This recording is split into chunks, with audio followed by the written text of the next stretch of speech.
નમસ્કાર મિત્રો, ration card ધારકો માટે રાશન લેવા જાઓ એ પહેલાં આ 5 વાત તમારે ખાસ જાણી લેવી જોઈએ. તો તમે જે છે હવેથી તમારે રાશનની શોપ પર એટલે કે ફેર પ્રાઇસ શોપ પર તમે રાશન લેવા જાઓ તે પહેલાં તમારે આ 5 વાત જાણવી ખૂબ જ જરૂરી છે.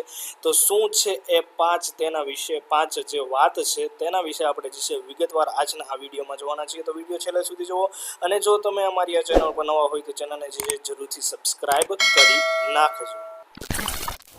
સૌપ્રથમ મિત્રો વાત કરીએ આપણી ગુજરાત ગવર્મેન્ટ દ્વારા એટલે કે ગુજરાતના ફૂડ એન્ડ પબ્લિક ડિસ્ટ્રીબ્યુશન જે ડિપાર્ટમેન્ટ છે ગાંધીનગરનું, તેના દ્વારા જે છે હાલમાં જે છે રેશન કાર્ડ ધારકોને નોટિસ આપવામાં આવી રહી છે. તો એ નોટિસ જે છે તમને કઈ રીતે આપવામાં આવે છે, કોના ઘરે કઈ રીતની નોટિસ આવેલી છે, તમારે એની અંદર કઈ વસ્તુ જે છે કઈ વિગત વાંચવાની છે અને ત્યારબાદ એનો તમારે જવાબ, જો તમારે એ નોટિસ જે છે લાગુ ના પડતી હોય, તમારું એનએફએસએ કાર્ડ જે છે તમારે એનએફએસએ જે રેગ્યુલર ચાલે છે એ પ્રમાણે તમારે રહેવા દેવું હોય, કારણ કે આ નોટિસ જે છે એ એનએફએસએ જે રેશન કાર્ડ ધારકો છે બરોબર છે તેનું નોન એનએફએસએ કરી દેવા માટે આપવામાં આવેલી છે. તો તમારે તમારું રેગ્યુલર જે છે એનએફએસએ રાખવું હોય તો એના માટે તમારે જવાબ કઈ રીતે આપવો, કેટલા દિવસમાં જવાબ આપવો, તેના વિશે આપણે જે છે વાત કરીએ. સૌપ્રથમ તો એમાં મિત્રો અહીંયા તમે એક નોટિસનો જે છે નમૂનો જોઈ શકો છો. આ રીતની તમારે જે લોકોને જે છે પાત્રતા ના ધરાવતા હોય એના ઘરે જે છે આ રીતની નોટિસ આવી છે. તો અહીંયા તમે જોઈ શકો છો વિષય આવું લખીને જે છે રાષ્ટ્રીય અન્ન સલામતી કાયદો એટલે કે એનએફએસએ 2013માં સમાવિષ્ટ આર્થિક રીતે સદ્ધર તથા પાત્રતા ન ધરાવતા લાભાર્થીઓને અગ્રતા ક્રમની યાદીમાંથી દૂર કરવા બાબત બરોબર છે. તો આ જે નોટિસ છે એ જે છે ઇન્કમ જે લોકોની જે છે 6 લાખથી વધારે, અહીંયા તમે જોઈ શકો છો income group annual greater than 6 lakh બરોબર. તો 6 લાખથી વધારે જે લોકોને જે છે ઇન્કમ હોય એ લોકોને જે છે નોટિસ આપવામાં આવે છે. તો ટોટલ જે છે 4 કેટેગરીની અંદર જે છે નોટિસ આપવામાં આવે છે. આ નોટિસ જે આપવામાં આવી છે એ ઇન્કમના કારણે આપવામાં આવી છે બરોબર છે. આ જે વ્યક્તિ છે એના જે પરિવારની જે ટોટલ જે છે વાર્ષિક આવક છે એ 6 લાખ કરતાં વધારે છે એટલે આ નોટિસ આપવામાં આવી છે. તમે જોઈ શકો છો આર્થિક રીતે સદ્ધર બરોબર. તો જે લોકોને 6 લાખથી વધારે જે છે આવક હશે એ લોકોને આ રીતની નોટિસ આપવામાં આવશે બરોબર છે. અહીંયા તમે જોઈ શકો છો ઉપરોક્ત વિષય પર્વતે જણાવવાનું કે સરકારશ્રીના ઓનલાઈન પોર્ટલ પર જે છે સસ્પેક્ટેડ ડેટાની યાદી અત્રેને મળેલ છે.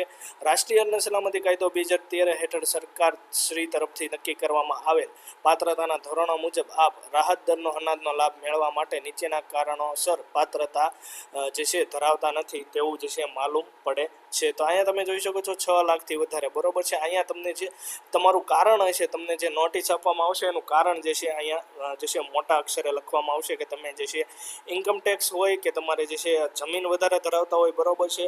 અને આમાં તમારે કંઈ પણ પ્રશ્ન હોય કે ખરેખર આવું તમારે છે નહીં તો તમારે જવાબ કઈ રીતે આપવાનો, કયા તમારે પુરાવા આપવાના એ પણ આપણે આગળ વિડીયોની અંદર જોઈએ. તો અહીંયા તમે જોઈ શકો છો આથી ઉપર જણાવેલ કારણનું હાલનું જે છે એનએફએસએ કેટેગરીનું રેશન કાર્ડ નોન એનએફએસએમાં જે છે બદલી કરવું બરોબર છે.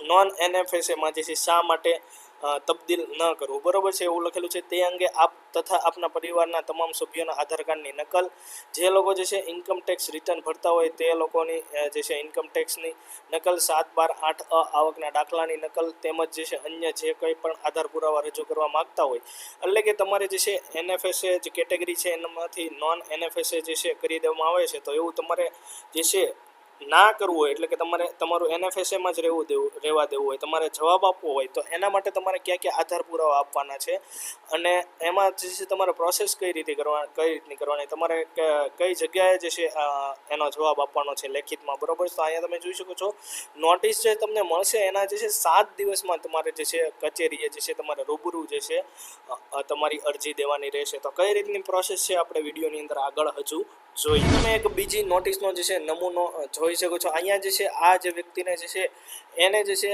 પીએમ કિસાન લેન્ડ હોલ્ડિંગ બરોબર છે એટલે કે જે છે જમીન જે છે એને 2.7 એકર કરતાં વધારે છે જે લોકોને બરોબર છે એ લોકોને પણ જે છે આ રીતનો જે છે મેસેજ આવશે અને એ લોકોને પણ એટલે કે નોટિસ આવશે અને એ લોકોને પણ જે છે નોન એનએફએસએમાં કરી દેવામાં આવશે.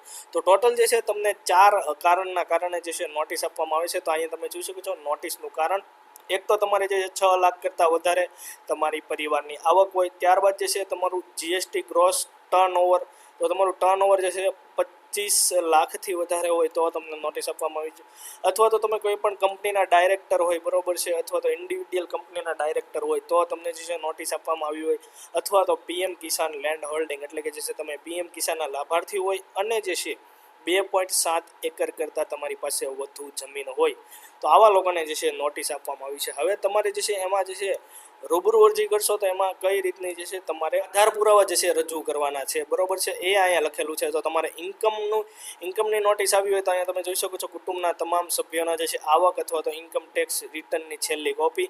તમારે 25 લાખ કરતાં વધારે તમે ટર્નઓવરનું હોય તો તમારે જે તમામ સભ્યોના આવક અને ઇન્કમ ટેક્સ રિટર્નની છેલ્લી કોપી.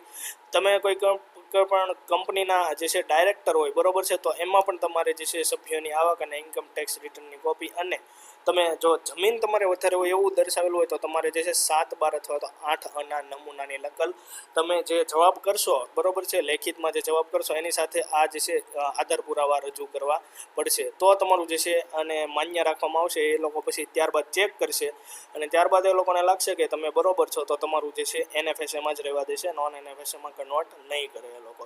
જેથી આ નોટિસ મળ્યાથી 7 દિવસમાં જે છે તમારે ખાસ કરીને આ નોટિસ તમને જ્યારે મળે તો 7 દિવસમાં તમારે જે છે ઉપરના ક્રમાંક 1 થી 4 પૈકીનું કોઈ પણ જે છે લાગુ પડતું હોય તો આધાર પુરાવા સાથેની લેખિત જવાબ જે છે અત્રેની કચેરી એટલે કે તમારી જે જિલ્લાની મામલતદાર કચેરી હોય ત્યાં જે છે સમય મર્યાદામાં જરૂરી આધાર પુરાવા સાથેનો લેખિત જવાબ રજૂ કરવામાં નહીં આવે તો સરકારશ્રીની ઉપરોક્ત જે છે યાદીમાં જણાવેલ કારણ સાચું માની આપનું રેશન કાર્ડ જે છે નોન NFSAમાં કરવામાં આવશે. તો તમારે જે છે રૂબરૂમાં લેખિતમાં જવાબ 7 દિવસની અંદર તમારી જે મામલતદાર કચેરી હોય જિલ્લાની ત્યાં જઈને તમારે જે કરી દેવાનો રહેશે.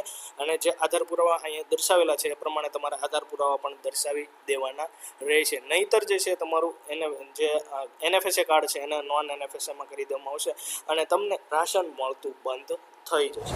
તો આ નોટિસ ઘણા લોકોને આવી ચૂકી છે અને ઘણા લોકોની જે છે મારા વિડીયોની અંદર કમેન્ટ આવેલી હતી. એના માટે મેં જે છે આ વિડીયો બનાવેલો છે. તો ખાસ કરીને આનો જવાબ તમારે કઈ રીતે કરવો, કારણ કે ઘણા લોકો એવું કહી રહ્યા છે કે આ નોટિસ જે છે ખોટી રીતે આવેલી છે, એટલે કે એ લોકોને લાગુ પડતું નથી છતાં પણ એ લોકોને નોટિસ આવેલી છે. તો તમારે લેખિતમાં જવાબ જે છે કઈ રીતે કરવો અને રૂબરૂ જે છે તમારે આધાર પુરાવા પણ કયા કયા જે છે અટેચ કરવાના છે તો એના વિશેની જે છે આ માહિતી છે. તો તમારે તમારી મામલતદાર કચેરીએ જઈને તમારે લેખિતમાં જવાબ જે છે કરવાનો છે અને આધાર પુરાવા પણ રજૂ કરવાના છે.